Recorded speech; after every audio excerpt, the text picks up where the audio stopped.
We're going to move on. We're going to come on to Pakistan now. Obviously, they're playing New Zealand. The first one day was today. Pakistan won. Obviously, their test series, quite exciting, both games, but both finished in draws. So the test series finished 0-0. We've had another listener question, this time from Jimmy Davies. Did they and do the Pakistan Cricket Board continue to produce 6-day pitches in Pakistan to ensure revenue for 5 days, i.e. revenue prioritised over result pitches? We've seen many test matches finish up for 3 days. Perhaps the PCP cannot afford for this to happen. Short-term revenue focus. What do we think? It was damn exciting. Yeah. I mean, when you look at the tests, the first test, I mean, they won with a couple of overs to spare. The second test, it was down to the last, I think, Pakistan needed 15 off the last 3 overs and New Zealand needed 1 test wicket. So whether or not that was fabricated to last 5 days, it was fantastic test cricket. I wish every other test nation would take a page out of their book, because watching test cricket for 5 days is something that I think needs to be done. And when I say 5 days, non-rain affected or weather affected test matches that last 5 days. I mean, we recently saw South Africa only lasted 2 days in 1 test. The way England and Australia are playing at the moment, they haven't gone further than 3 days in a lot of their tests, the way that they're playing so well. But again, there's another way of looking at this, right? Because when England played Pakistan, there was a couple of tests that went quite quickly, didn't they? They didn't last the full time, or have I got that wrong? I think they all went to, I think one lasted 4 days, but I think they were all late on in the game. I really like it. I mean, Test match cricket is supposed to be long format cricket.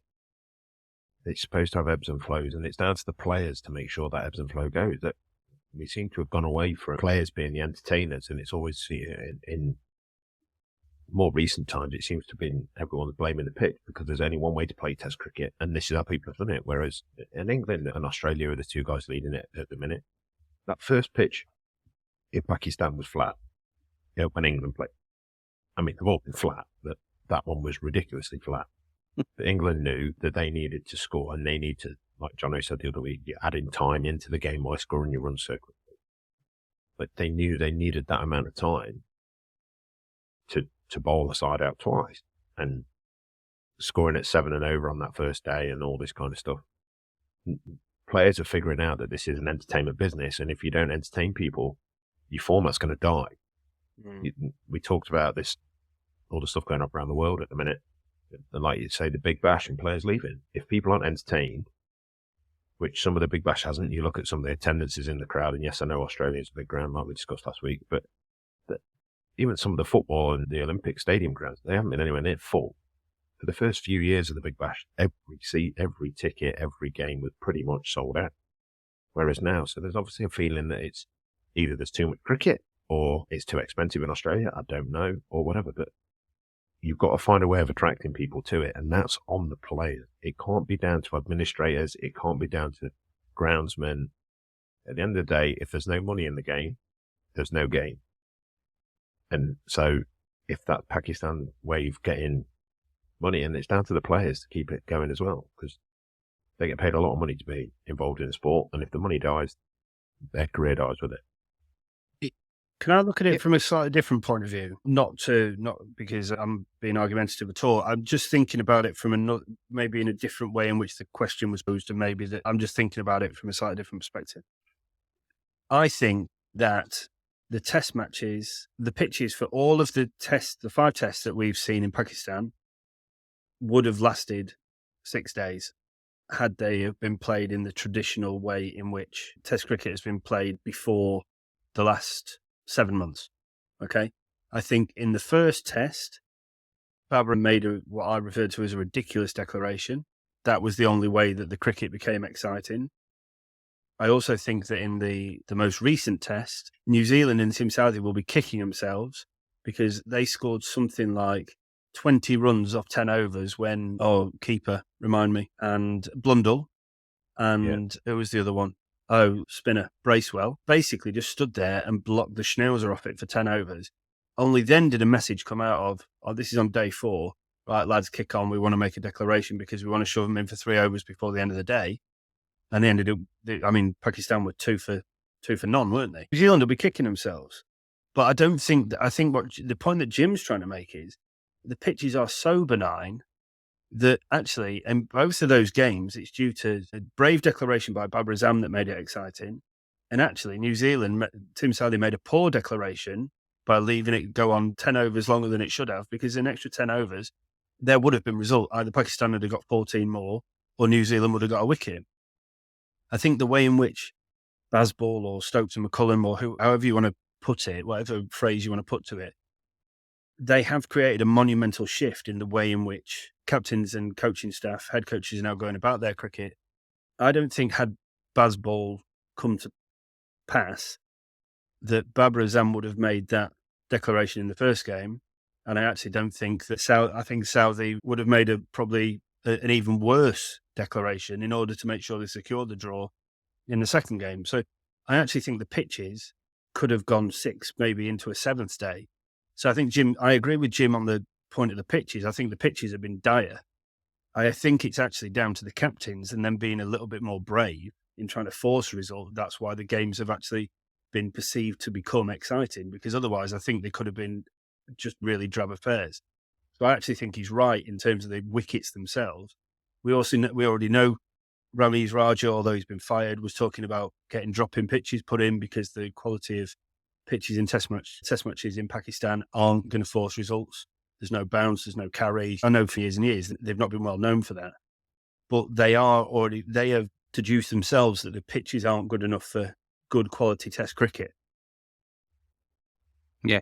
Do you know what? Do you know what's also really interesting about all of these, specifically the past series that have gone past? I don't know if you saw the stat. Pakistan have not won a home series in 8 series. Yeah, but that's spanning the last 25 years, isn't it? Yeah, well, because they didn't play. But when you look at it, the pitches that are being curated for them, and I don't know if this is where we sort of move on to the World Test Championship because of what's going to happen with Australia playing India, was they don't have any home advantage. It's interesting. You go to Australia, you got fast, bouncy wickets. You go to South Africa, you got fast, bouncy wickets. You go to India, you got Bunsen burners. You go to England, built for swing bowling. You go to Pakistan, part of the M25 out there. Yeah, I don't disagree with what anyone said at all. I think one of the it's an easy cop-out for people and supporters to, whereas in 9 times out of 10 in the country, we'll jump all over players and we'll say, oh, this, that, and the other. I think it's in recent years, as soon as a wicket gets flat, everyone goes, well, this is boring. They forget who the entertainers are supposed to be. And what, yes, Bazball has kickstarted this, and it's made people sort of start realising that this is an entertainment industry, and it's easy to say, yeah, 3-day test matches are entertaining. But are they? Is it entertaining watching, as if you're winning, granted. Is it entertaining watching 165 plays, 200 plays, 200 plays, 158 for 9? Again, it's only the last session that's interesting. Yeah. So, for me, it's about going, right, who are the entertainers supposed to be? Where's the skill set? Where's the desire, and who is responsible for doing that? And the wickets in Pakistan, I'm not saying they're good wickets, but by the same token, the ones in England over the summer when England played the way they did, some of those weren't great wickets, but it's on the players to be the entertainers, not people to just go, well, this is boring. It's on guys to create a game and know when Australia were really good in the mid noughties, late 90s, early noughties, they went on any wicket, flat, not flat, and they found a way to win the game, whether that was scoring at 4.5 and over. All England have done is basically accelerate what they did then, but they found ways of adding time into the game, and that's what the players are responsible for. It's about figuring out what you need to do in order to get a win. And if that means, like Babar Azam did, in order to try and get a win, that means you might lose. And that, for me, is always going to be more entertaining than, Joe Root did it for years as England captain. We are not going to lose this game. And so if it's scared to go for the win in case you lose. In fact. Yeah, exactly. And for me, that removes the entertainment. It's that decision. It's not the pitch. It's those decisions that ruin Test cricket. There's a lot of things that can say ruin Test cricket. First and foremost, you look at the New Zealand Test series when they call it off a bad night, when there's 3 overs left in the day and 2 spinners are bowling. I'm sorry, that is what causes shit in Test cricket. People bowling at 12 and a half overs an hour is where Test cricket dies. Yeah. Like, let's go away from this practice that pitchers are the problem.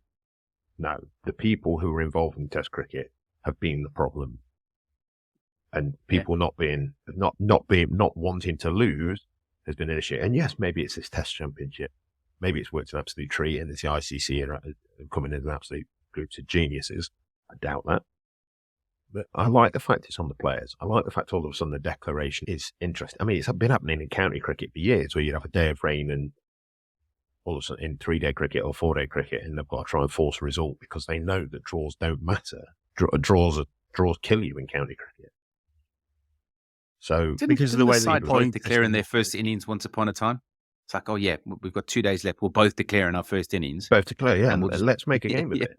We are entertainers. Let's make this game entertaining for the people watching. So I'm not saying the wickets were good or fair or whatever you want to call it, but how people then play makes them fair. Makes a big difference. Yeah. It'd be really interesting, Jim, just for you to let us know actually which side of that you were coming from. Hopefully either one of those answers kind of answered the question. It'd be really interesting to see who you agree with and what have you. We always appreciate the feedback.